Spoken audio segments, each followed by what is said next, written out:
I am going to plant 3 more of these Sunshine Ligustrums here because I did plant them all around this corner here.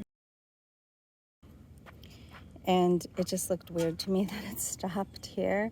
And I thought that the yellow would carry nicely over to the cheffleurs over there, the variegated cheffleurs or arbicolas. And I just felt like the space needed something.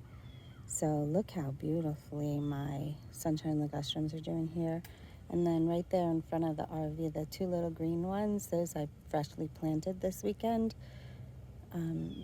because I wanted to, I didn't want 2 paths over there. I'm going to block that area in and just make it one continuous bed. And then we'll just have this access point here.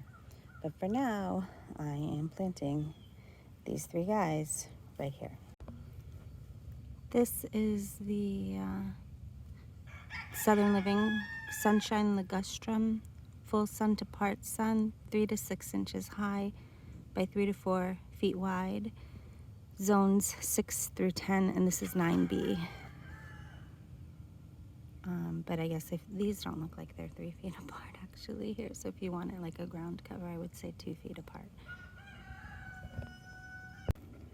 And here they are planted, but I have to put mulch down, so I have to go get some mulch, and that would be the finishing touch.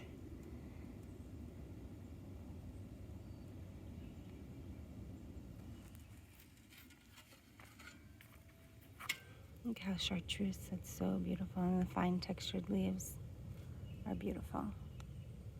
Not too much of a contrast for the loropetalum in leaf shape, but at least in color, it's kind of an amazing combination.